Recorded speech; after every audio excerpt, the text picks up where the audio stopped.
Olá!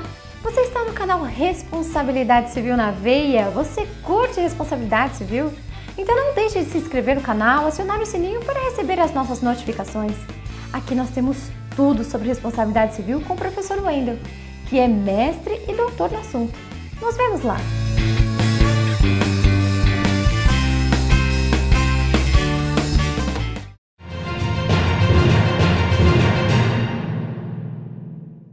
Saudações pessoal, aqui professor Wendel falando, mestre e doutor em Direito, inaugurando o canal Responsabilidade Civil na Veia hoje. E aí, a pergunta que eu fiz ontem, excluído ou escolhido? Se quiser ser escolhido, o canal da Responsabilidade Civil na Veia está aqui para te ajudar. Vamos embora. 30 de junho de 2002, 8 horas da manhã aqui no Brasil, 8 horas da noite lá no Japão. Final da Copa do Mundo de Futebol, Brasil e Alemanha.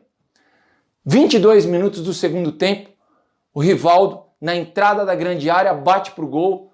O goleirão da Alemanha, Oliver Kahn, mão de alface, rebate a bola no pé do Ronaldinho, fenômeno, 1-0 Brasil. Logo aos 33 minutos, Ronaldinho cutuca mais um para o nosso país, Brasil, pentacampeão do mundo de futebol. Vocês imaginam a vontade que os alemães estão de uma vingança?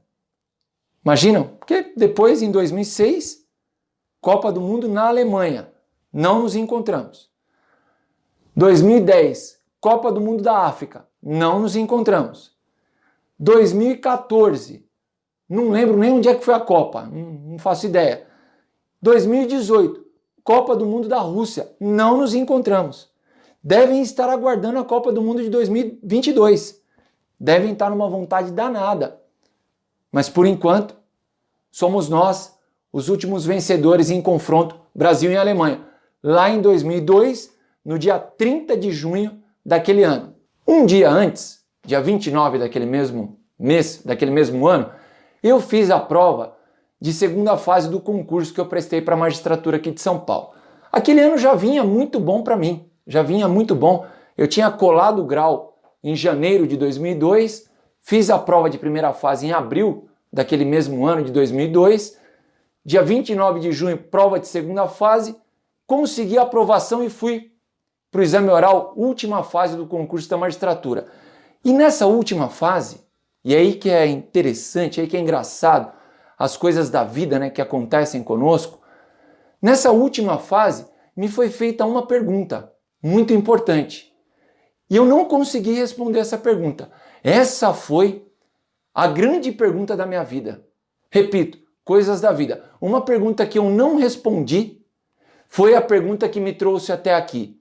E eu vou contar um pouco desse caso para vocês, envolvendo um grande tema que está colocado para debate nessa semana, que é um tema envolvendo o direito de imprensa, que fez aniversário no dia 1º de junho, segunda-feira passada. Então, nessa semana em que o direito de imprensa, que a imprensa aniversaria no dia 1º de junho, nós inauguramos o nosso canal aqui, trazendo uma grande questão do direito de imprensa, do direito de jornalismo, né? Uma temática super importante para a sociedade brasileira. Inauguramos o canal nesse contexto. Contexto em que o Supremo Tribunal Federal julga o recurso extraordinário número 1075412, muito importante, que eu vou citar aqui ao longo da nossa aula. Pois bem, logo após passar para a terceira fase do concurso, ali nos meses de agosto, setembro, estudando, eu ia fazer a prova no dia 1º de outubro daquele ano de 2002, eu estava ali na faculdade, estudando, lendo meus livros, né? Fazendo ali os meus estudos diários, como eu fazia todos os dias, e um grupo de colegas, né, de alunos, que estavam no 5º ou 4º ano ainda, eles adentraram ali a biblioteca, eu estava ali estudando, e me pediram um auxílio. Me procuraram lá, Wendel, você pode me dar uma força aqui num tema que a gente está precisando abordar para apresentar um trabalho na nossa sala de aula? Eu falei, não, legal, do que se trata? O que nós vamos resolver aí hoje, né? Não, a gente está com um problema aqui que é o seguinte, olha, o professor nos propôs uma questão que envolve o direito à privacidade das pessoas, colocado de um lado, contra o direito de imprensa, colocado de outro lado. Ou seja, em outras palavras, nós temos aqui uma questão que envolve um direito direito de intimidade, direito de privacidade das pessoas, de manterem o seu resguardo, de manterem a sua paz espiritual, de não terem informações a seu respeito divulgadas na mídia. E de outro lado nós temos a mídia, o trabalho da imprensa, do jornalismo por meio de suas várias vertentes. Jornalismo por meio da rádio, TV, impresso, blogs de internet, etc, etc, etc. Então, há aí uma tensão, que existe desde que a imprensa é imprensa, né? Desde o surgimento, há séculos existe essa tensão entre os direitos das pessoas que não querem ver as informações a seu respeito publicadas e o direito de imprensa, que quer exatamente publicar essas informações para informar toda a sociedade. Essa tensão ela é existente já, como disse, há séculos e ela vem se intensificando na medida em que os meios de comunicação se intensificam também diante da tecnologia que nos está entregue hoje em nossas mãos. Pois bem, eu falei para aquela rapaziada, moçada que estava ali me pedindo aquela ajuda, eu falei, não, vem cá, eu vou ajudar vocês sim. Aí a gente estava lá na biblioteca, eu pedi para o bibliotecário, né? Na época então a gente tinha essa questão do bibliotecário, eu falei, traz pra gente aí uns 10, 20 livros aí tratando do tema, vamos pegar aqui direito constitucional, vamos pegar direito civil, vamos pegar livro de direito de imprensa também, vamos pegar uma série de livros, vamos juntar um acervo, vamos montar uma ideia e vamos montar esse trabalho para vocês aqui. Então, a gente juntou os livros lá, eu sentei a moçada ao redor da mesa e falei, olha, aqui é o seguinte, pelo que eu estou lendo aqui, a gente tem uma problemática de uma colisão de direitos, direito à privacidade contra o direito de imprensa, tá? Nós precisamos expor no trabalho de vocês que existe essa colidência, essa colisão entre esses dois direitos e nós vamos ter que tentar resolver. Ou seja, no caso concreto, vai prevalecer o direito de imprensa, vai prevalecer o direito de privacidade da pessoa ou o direito de imprensa. É esse o nosso objetivo aqui e fomos atrás de entender essa questão. Lemos, entendemos e eu falei, olha, então tá aqui, o computador tá aí, os livros estão aqui, vocês já entenderam, eu vou tomar meu cafezinho e já volto que eu preciso continuar estudando, que eu vou fazer minha prova de exame oral já e eu preciso estar preparado para ela. Ok, minha prova de exame oral seria depois de 3 ou 2 dias dali. Muito bem, os alunos ficaram ali, foram tentar redigir o trabalho e eu desci para tomar o meu café e retornei. Quando eu retornei, eu vi que empacou a coisa, né? Eu vi que empacou e eu falei para a rapaziada, eu falei, viu, vem cá, vocês não conseguiram ainda fazer isso aqui? Vocês não conseguiram ainda transportar para o papel uma ideia? Não é? Primeiro, vocês formaram a ideia de vocês? E segundo, tendo formado a ideia de vocês, vocês não conseguem transportar a ideia para o papel? Qual que é o problema? O problema é formar a ideia na cabeça do que está acontecendo, do contexto, ou transportar esse contexto para o computador, imprimir e entregar para o professor. Qual que é o problema? Eu senti que os problemas eram todos. Na verdade, eu não consegui nem detectar que tipo de problema que era. Eu fiquei meio sem paciência com aquilo e também eu gostava de redigir, escrever um pouco. E eu falei para eles, então vocês fazem o seguinte, eu vou dar uma força para vocês. Só que eu não consigo fazer isso junto com vocês, tá? Eu vou fazer isso aqui, eu vou preparar uma ideia, tá? Para ensinar para vocês, eu não vou dar o trabalho pronto para vocês. Eu vou ensinar para vocês como é que faz para redigir um texto jurídico, que é um artigo jurídico, na verdade, né? Então eu vou ensinar para vocês como é que faz, depois eu vou apresentar isso para vocês, vocês fazem o de vocês e entregam para o professor. Muito bem.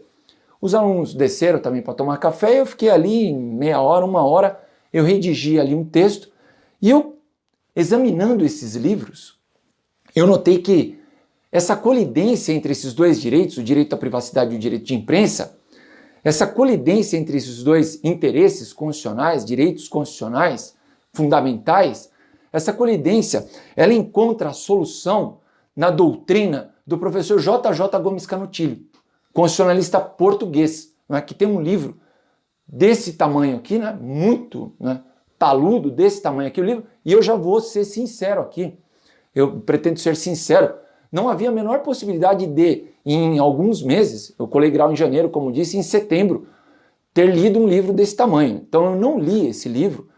Eu li algumas passagens dele, porque é um livro que estava sempre na nossa mão ali, né? Sempre estava na nossa mão, a gente sempre estava folheando, lendo uma passagem, outra. Eu não li inteiro o livro, é isso que eu quero dizer. Só que os ensinamentos do professor Gomes Canutilho, eles estavam espraiados por todos os livros de direito constitucional, e isso é uma obviedade que eu estou dizendo aqui, espraiados por todos os livros de direito constitucional que eu consultava para resolver aquele problema. E o professor Gomes Canutilli, basicamente, ele propõe ali algumas ideias, alguns critérios, para que, no caso concreto, quando a gente depara com um caso concreto, a gente possa resolver se vai prevalecer o direito à privacidade ou se vai prevalecer o direito de imprensa. Porque se tem uma situação que eu verifico como importante dizer agora é a seguinte: no dia a dia da sua vida como praticante do direito, como operador do direito, tá? E principalmente, no caso de você pretender ser um magistrado, fazer um concurso público para a carreira de juiz, seja juiz federal, juiz de direito, juiz do trabalho, aquele que queira se dar a esse trabalho que nos enche de orgulho, tem que saber o seguinte: é pressuposto da atividade de um magistrado, né, que ele terá que tomar decisões. Então, diante dos casos concretos que lhes são apresentados ao juiz, o juiz necessariamente terá que tomar uma decisão. E essa decisão, nesse caso dessa colidência de direitos, essa decisão certamente ou ela vai acolher o direito de privacidade ou ela vai acolher o direito de imprensa. Não existe decisão dada no meio termo desses dois direitos. Tanto é que eu vou mostrar para vocês aqui, esse caso que está em exame no Supremo Tribunal Federal agora, já há dois votos. Já há dois votos dados. Um é o voto do senhor ministro relator Marco Aurélio Mello, ele já deu o voto dele, e um outro voto que foi dado ontem é do senhor ministro Edson Fachin.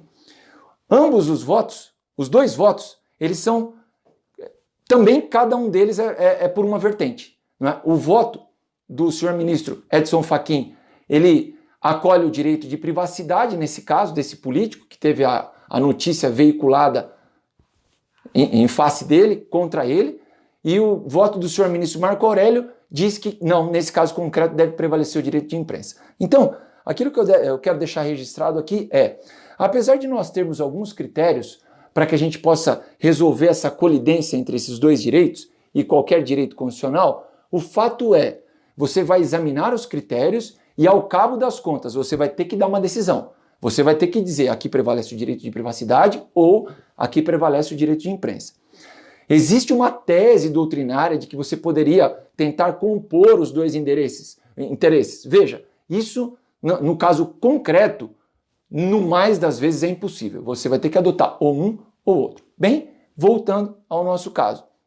Eu examinei os critérios, fiz o trabalho para os alunos, chamei os alunos, expliquei para eles como é que faziam o trabalho naquela época. Eles entenderam mais ou menos ali, eu não sei nem o que eles fizeram, se eles acabaram entregando aquele trabalho que eu fiz para o professor deles ou não, né? Eu falei, olha, não é para entregar, é para fazer o de vocês. Eu vou deixar isso aqui para vocês consultarem. E eu realmente não sei o que aconteceu a partir dali, tá? Continuei os meus estudos. 3 dias depois, eu estava posto na banca, né, perante a banca examinadora do concurso da magistratura, eu e mais 5 candidatos. Estávamos lá e a banca composta por 4 desembargadores e um advogado, né? E isso é prática do quinto constitucional. O quinto constitucional determina que numa banca de exame de concursos dos 5 examinadores, um seja advogado.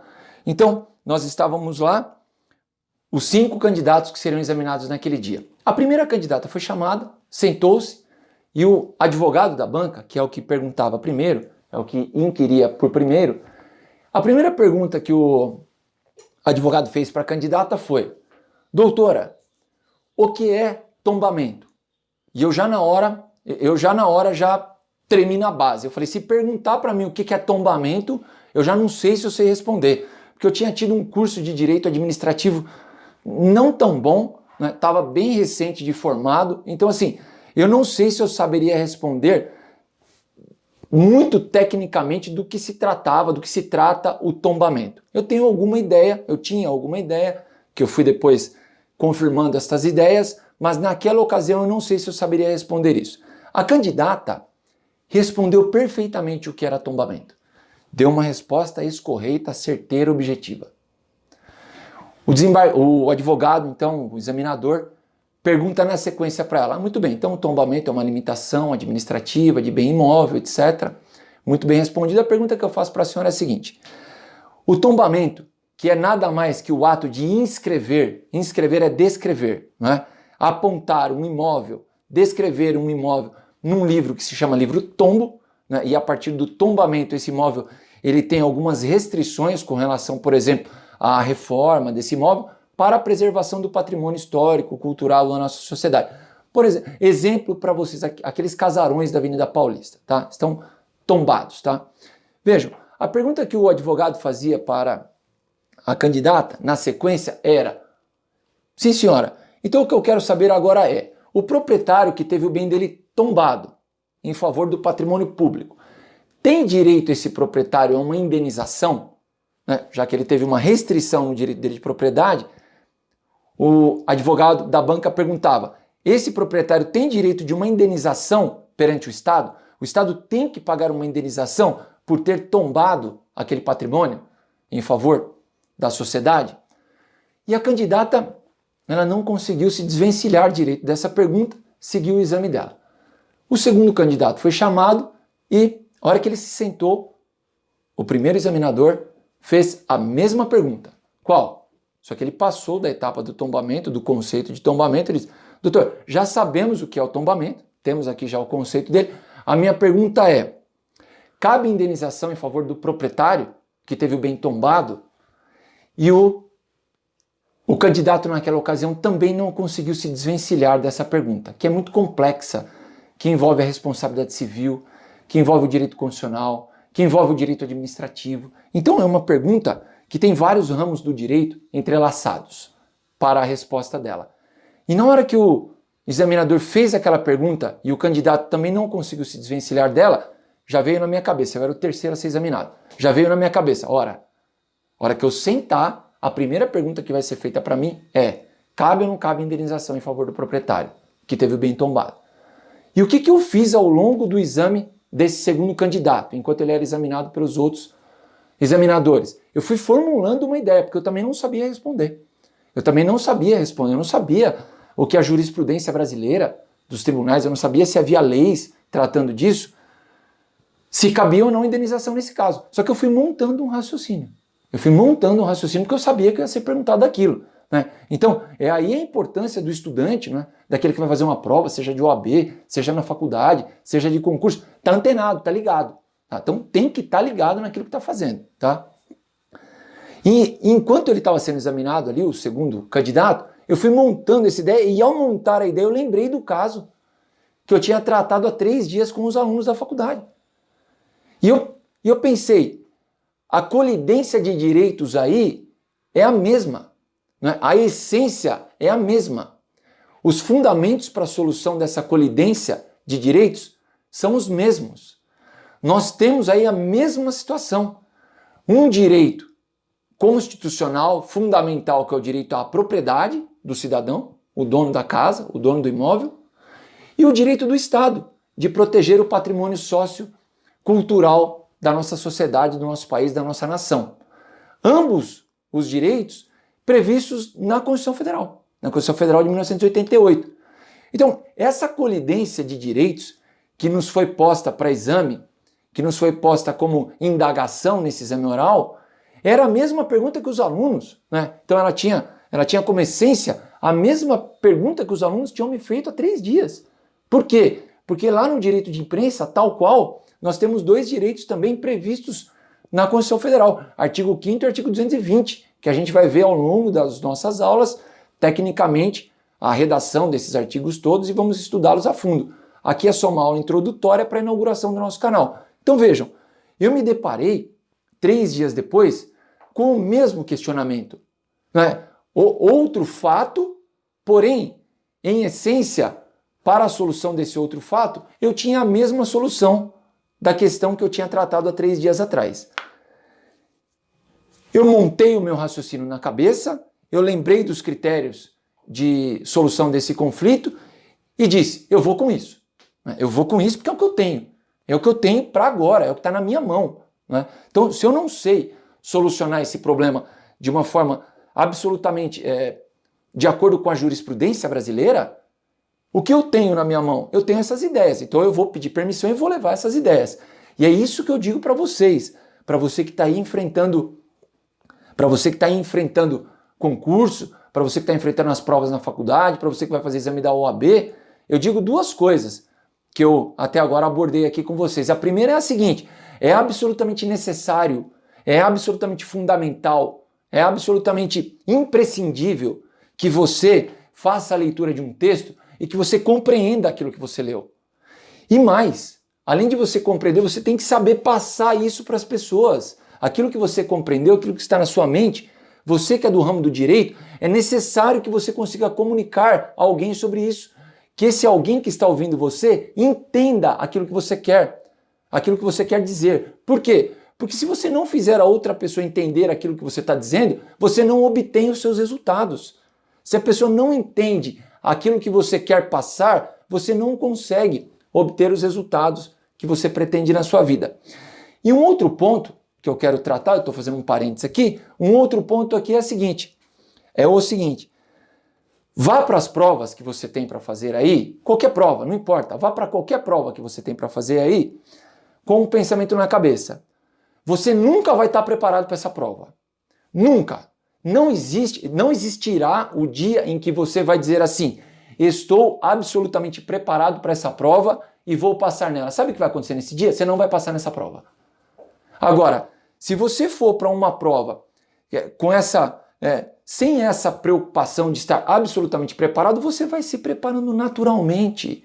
Naturalmente você vai conquistando o seu preparo, a sua segurança e obterá resultado, vai passar tranquilamente. Basta que você obtenha o conhecimento, se prepare quanto a transportar esse conhecimento para uma prova e fatalmente você vai conseguir o seu resultado. Voltando. Eu me sentei na cadeira, na poltrona para ser examinado e não deu outra. Qual foi a primeira pergunta que me foi feita? Dr. Wendel, nós já sabemos o que é tombamento, só que nós não sabemos se é cabível indenização em favor do proprietário ou não pelo tombamento. E eu, na hora, me dirigi a gente tem que se dirigir de forma muito educada ao desembargador, ao examinador.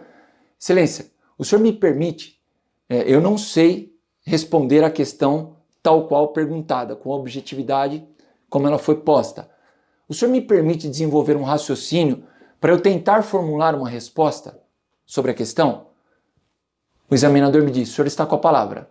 E eu comecei a desenvolver aquele raciocínio que eu já disse para vocês de 3 dias atrás. Eu disse, olha, excelência, o professor Gomes Canutilho, constitucionalista português, ele, na sua obra sobre direito constitucional, ele propõe alguns critérios para que a gente possa, diante dessa colidência de direitos constitucionais, de interesses previstos na Constituição Federal, que tem a mesma hierarquia, que tem o mesmo tempo de vida.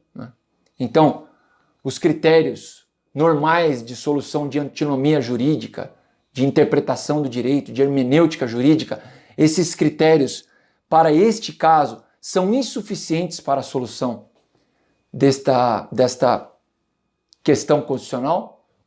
Então, sendo esses critérios normais insuficientes, o professor Gomes Canutilho pontua aqui alguns outros critérios, 3 ou 4, para que, analisados esses critérios, a gente passe ao caso concreto. E, diante do caso concreto, a gente adote uma solução.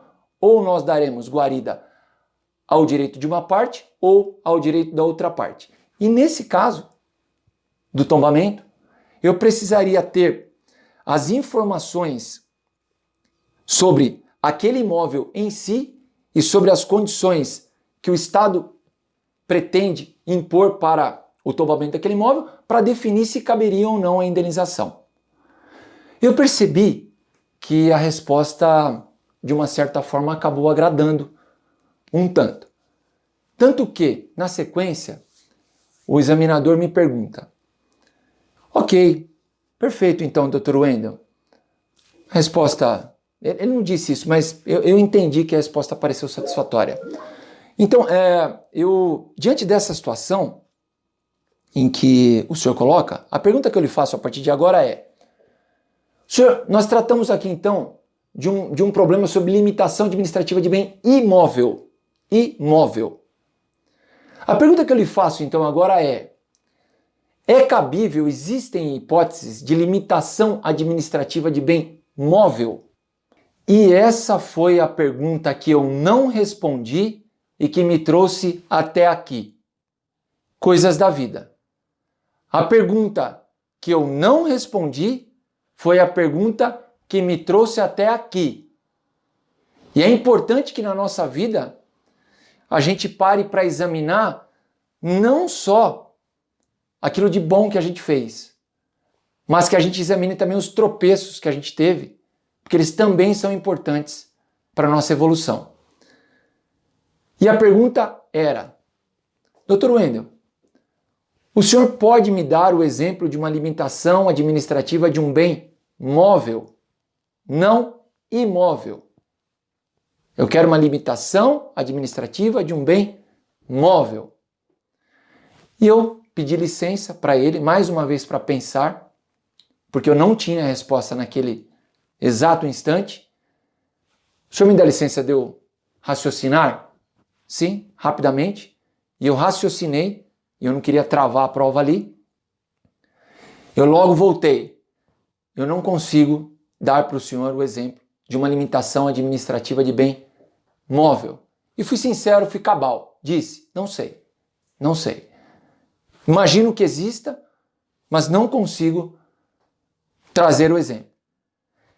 E mais uma vez essa humildade na resposta negativa, em dizer que eu não sabia, mais uma vez isso me ajudou na minha vida. E o examinador, na hora, me colocou a seguinte questão: o senhor não tem veículo? O senhor não tem carro? Eu disse, não, eu não tenho, excelência. Eu não tenho carro porque eu estou sem grana até para colocar gasolina no carro. Então, o que eu vou? Eu não falei isso, mas eu pensei isso. Eu não tenho dinheiro nem para sair, eu estou estudando aqui para concurso, estou uma dureza danada. Então, também carro na minha mão não adianta muita coisa, né? Aliás, me atrapalha. Carro na minha mão, nesse momento, vai me atrapalhar, vai me tirar dos estudos. E então, ele disse assim, não tem, o senhor então não usa carro nenhum? Eu falei, não, eu uso o carro do meu pai. Quando eu preciso ir para algum lugar, que eu preciso de carro, eu uso o carro do meu pai, senão eu vou de transporte público. Ele vira e fala assim para mim, o examinador, não tem um dia na semana que o senhor não pode usar o carro do seu pai? Eu falei, tem. Ele falou, ele voltou e disse assim, Dr. Wendel, o senhor pode me dar um exemplo agora de limitação administrativa de bem móvel? Eu falei, sim, excelência. Muito obrigado. O rodízio municipal de veículos. E eu respondi a ele isso. E ele, evidentemente, acolheu a resposta. Na sequência, ele me indaga. E aí ele me coloca numa situação que eu já cresci um pouco, né? Doutor Wendel, vamos imaginar então, ele tinha 10 minutos ali para fazer as perguntas dele. Vamos imaginar então que o senhor é aprovado no concurso e será juiz aqui no estado de São Paulo, vai estar em uma vara judicial, e entra um proprietário de veículo pedindo para o senhor para usar o veículo no dia em que é a placa do veículo dele no rodízio municipal de veículos. A pergunta que eu lhe faço é, o senhor como juiz dá a liminar ou não para ele usar o veículo? E eu mais uma vez disse, excelência, o senhor vai desculpar, eu não quero ser generalista, eu não quero não ir ao ponto, mas eu precisaria de algumas informações para eu poder tomar essa decisão no caso concreto. Exemplo, o que está sendo transportado naquele veículo? Qual a importância do transporte dos produtos naquele veículo, ou pessoas daquele veículo? Outro exemplo, eu precisaria saber o que aquele veículo representa para o meio ambiente da cidade, rodando naquele dia. E só com essas informações é que eu conseguiria dar a liminar ou não, né? Deferir a liminar ou denegar a liminar no mandado de segurança. E nessa hora tocou a sinetinha do fim dos 10 minutos de exame do examinador, do advogado. E quando tocou, ele encerrou da seguinte maneira: Doutor Wendel, então nós podemos concluir que conciliar direitos, conciliar interesses não é uma tarefa fácil. Podemos concluir assim?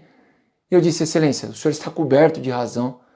Se tem uma tarefa que não é minimamente simples, é conciliar direitos, conciliar interesses.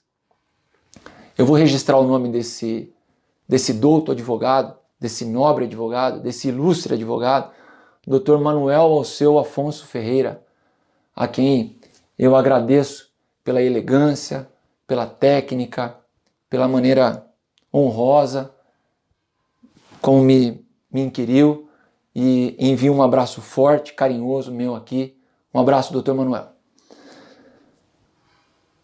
O caso que nós temos a tratar do direito de imprensa hoje é exatamente, portanto, a mesma situação que eu enfrentei lá no trabalho com os alunos, que eu enfrentei no exame oral e que está sendo enfrentado. A solução para esse caso, que está sendo julgado nesta semana no Supremo Tribunal Federal, passa pelos mesmos critérios pontuados pelo professor Gomes Canutilho.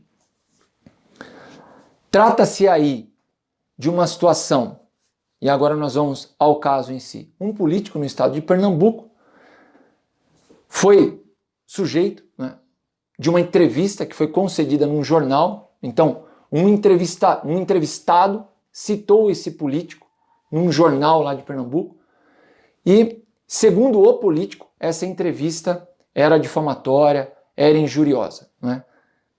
Dizia coisas ali que o político fala que não fez. E o político, então, ajuizou uma ação indenizatória contra o jornal que veiculou essa entrevista, com essa fala desse terceiro entrevistado. O político dizia na ação judicial: o meu nome foi difamado, né? Eu tive a minha imagem ofendida nessa entrevista que foi veiculada nesse jornal lá do estado de Pernambuco. E o juiz de direito, no primeiro grau de jurisdição, concedeu-lhe uma indenização e disse: olha, realmente não era o caso de veicular a entrevista, e condenou o órgão de imprensa, o jornal, ao pagamento da indenização ao político. O jornal recorreu ao Tribunal de Justiça de Pernambuco e o Tribunal de Pernambuco cassou a decisão do juiz de primeiro grau. Disse: não é cabível indenização nesse caso. A imprensa está exercendo o seu trabalho. Mais do que direito a informar a sociedade, a imprensa tem o dever de informar a sociedade. Portanto, exercendo um direito e também executando um dever, a imprensa não pode ser condenada ao pagamento dessa indenização. Houve a interposição de mais um recurso, agora o STJ, Superior Tribunal de Justiça, recurso especial, e no STJ, vejam, foi retomada a decisão do juiz de primeiro grau, ou seja, novamente o jornal foi condenado ao pagamento da indenização. Então o caso ficou assim: aqui o político ganhou a indenização, no tribunal foi cassada a indenização, no STJ essa indenização voltou a ser dada em favor do político. E foi interposto mais um recurso, agora ao Supremo Tribunal Federal, recurso extraordinário ao Supremo Tribunal Federal. E esse recurso extraordinário, que é o recurso objeto da nossa primeira aula, repito o número dele para que você possa consultar aí, é o recurso extraordinário número 1075412. O julgamento desse recurso extraordinário tem um detalhe importante, que é o seguinte: a esse julgamento, foi conferida a denominada repercussão geral. O que isso significa? Significa que o resultado desse julgamento no Supremo Tribunal Federal, desculpe a redundância, vai repercutir de maneira geral na sociedade. O que isso significa? Essa decisão dada pelo Supremo Tribunal Federal, ela vai vincular todos os magistrados do nosso país. Então, todas as pessoas que estejam exercendo o seu trabalho de imprensa, né? Então, jornais, rádios, TV, blogs de internet, repórteres, jornalistas e todos os políticos de outro lado estarão jungidos, estarão vinculados, e todos os magistrados estarão vinculados exatamente ao teor do resultado desse julgamento. Daí a extrema importância dele para o nosso país. Portanto, eu repito o número dele para você que é aluno, para você que é jornalista, para você que é advogado. Vá no site do STF, stf.jus, e consulte esse recurso extraordinário, 1075412. Veja como está se dando a tramitação dele. Esse recurso, o julgamento dele iniciou no dia 29 passado de maio, 29 de maio, sexta-feira última. E ele teve início com o voto do ministro, já disse, teve início com o voto do ministro relator, Dr. Marco Aurélio Mello. O voto do Dr. Marco Aurélio foi dando guarida, né, atendendo ao direito de imprensa. Então, a leitura do voto está propiciada a você, vá lá e leia o voto, é um voto primoroso, como sempre, do ministro Marco Aurélio Mello. Então você tem lá um voto do Dr. Marco Aurélio Mello dizendo o seguinte, olha, a imprensa nesse caso aí estava exercendo o seu trabalho. Né? Exerceu o seu trabalho, veiculou a notícia e não tem que pagar indenização por conta disso. Na sequência do julgamento virtual que está sendo feito, os senhores ministros vão depositando os seus votos no processo, lá no sistema do STF. Na sequência, deu entrada o voto do ministro Dr. Edson Fachin, como eu já disse lá no início da aula. E o Dr. Edson Fachin, no mesmo caso, veja como essa colidência ela é tensa. No mesmo caso, o ministro Edson Fachin disse, não, nesse caso aqui, o direito à privacidade deve prevalecer. Portanto, o político tem sim direito à indenização. Pelas circunstâncias do caso, disse que o caso deveria ser investigado, etc, etc.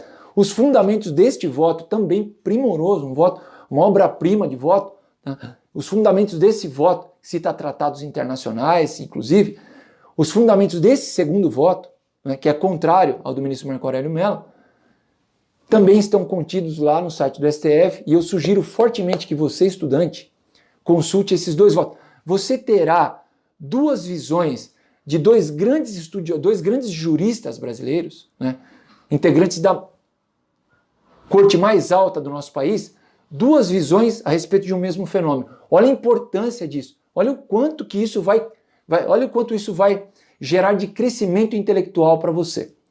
E o que aconteceu quando nós tivemos a entrada desses dois votos que são contrapostos, né? O próximo ministro a votar, ministro Alexandre de Moraes, retirou o processo com vista para examinar os dois votos, para examinar a causa e proferir o seu voto. Na sequência, ele vai depositar o seu voto no processo e os demais ministros vão votando para formar o julgamento do caso. Eu não tenho como dizer para vocês quando se dará a finalização desse julgamento. Não tenho como, porque cada ministro vai usar o seu prazo, é uma questão complexa, as ideias devem ser matutadas, pensadas com calma. Então, eu não tenho como dizer esse julgamento acaba aqui ou acaba ali. Nós vamos acompanhando aqui ao longo do canal e eu vou informando a vocês o, aspas, placar desta questão. Se está prevalecendo o direito à privacidade ou se está prevalecendo o direito da imprensa. Importante, particularmente para mim, nesta questão, e é por isso que esta questão é trazida na minha aula inaugural aqui do meu canal, importante para mim, é que logo no ano de 2011, eu fui convidado a escrever este artigo jurídico para a revista de mestrado em Direito da Faculdade de Direito de Osasco, Centro Universitário Unifiel. E eu escrevi esse artigo, e eu depositei nessa revista esse artigo, e eu denominei o artigo Reserva da Privacidade e Direito à Palavra. Uma questão não decidida. Vejam, a questão está tão não decidida, me desculpe a falta de modéstia agora, a questão está tão longe de estar decidida hoje, 2020, imaginem no ano de 2011. E lá, em 2011, eu, após o exame da jurisprudência do STF, naquele momento histórico, então a gente tem uma década hoje, né? Eu não sei o que representa tempos atrás, uma década hoje, o tempo voou. E lá, no resumo que eu apresentei esse artigo jurídico, após o exame da jurisprudência do STF, na época, eu pontuei no resumo. Permitam-me a leitura. A tendência do Supremo Tribunal Federal, como se verá, é favorável ao resguardo do direito à informação, ressalvados alguns julgados pelo acolhimento do direito à privacidade. Então, no artigo aqui eu concluía que a tendência era pelo resguardo do direito de imprensa, ressalvados alguns casos em que o direito à privacidade era acolhido, era resguardado. Mas a tendência, vamos dizer assim, uma orientação que eu pude detectar é que o Supremo naquela época tendenciava pela proteção do direito da imprensa. Esse artigo, publicado em 2011, eu considerei esta questão tão relevante, tão complexa, tão importante para a sociedade brasileira, e repito, é por isso que essa questão é posta hoje, aqui na primeira aula do nosso canal, que esse artigo, publicado em 2011, em 2012, fui aos Estados Unidos fazer uma pesquisa sobre o direito de imprensa naquele país, para fazer uma comparação com o direito de imprensa no nosso país. Fiz um curso ali no verão de 2012, angariei material, fiz uma pesquisa para publicar, para apresentar a minha tese no ano de 2013, ano seguinte. E apresentei a tese: Danos morais no Brasil e Punitive Damages nos Estados Unidos e o direito de imprensa. No capítulo 17 da tese, apresentada na PUC de São Paulo, eu me permito dizer, porque você certamente vai estar estudando aí pelo canal e precisa saber, tese esta aprovada com nota máxima na PUC de São Paulo. No capítulo 17, eu trato do direito de imprensa brasileiro. E trago todas essas ideias, essa tendência que eu já publicava nesse artigo aqui, para esse capítulo que eu desenvolvi na tese aqui, apresentada em 2013. Esse material aqui, pessoal, essa tese jurídica de doutoramento, ela consta das minhas redes sociais. Então não tem necessidade nenhuma de adquirir nada. A única coisa que você precisa adquirir é o conhecimento, tá? Então, vá lá nas redes sociais, tem a tese inteira, tá? Vai no capítulo 17, leia e acompanhe o recurso extraordinário que eu sugeri a vocês. Então, a ordem aqui dos trabalhos foi basicamente a seguinte, para dizer para vocês aqui, para você que vai acompanhar o canal, eu vou apresentar todo esse material que está à disposição já para sua leitura imediata e sem gastar R$1, tá? No ano de 2010, eu apresento a minha dissertação sobre responsabilidade civil. No ano de 2011, eu apresento o artigo sobre direito de imprensa. No ano de 2012, eu faço a pesquisa nos Estados Unidos sobre o material envolvendo o direito de imprensa naquele país. Tem decisões aqui envolvendo o The New York Times, etc, etc. E no ano de 2013, eu apresento aqui a tese de doutorado. Todo esse material consta aí nas redes sociais. Nós vamos deixar isso aqui disponível também no canal para sua leitura. Será um prazer, uma honra a sua leitura e o debate a respeito daquilo que vocês pensam, para a gente poder trocar umas ideias. Sem gastar R$1, só aquisição de conhecimento. A única coisa que eu solicito, e eu peço isso com gentileza, com modéstia, com simplicidade, mas eu peço isso para que eu possa desenvolver esse projeto aqui de uma forma mais proveitosa para todos, de uma maneira mais entusiasmada, né, para que eu possa eu mesmo me entusiasmar com isso. A única coisa que eu peço pela leitura de todo esse material aqui é que você faça a sua inscrição aqui no nosso canal, para que você nos acompanhe sempre, tá? E passe aí as nossas aulas para quem você considere que seja interessado por esse conteúdo. Estou fechando aqui todo esse material e ao fechar o material eu fecho também essa nossa primeira aula aqui, dizendo da minha extrema felicidade. Eu peço desculpas pelo alongamento do vídeo, né, pelo prolongamento da aula, mas era uma aula em que eu precisava colocar essas ideias aqui para vocês, ideias sobre o direito, ideias sobre a minha carreira, né, ideias sobre aquilo que eu penso em alguns pontos do direito, sobre a responsabilidade civil.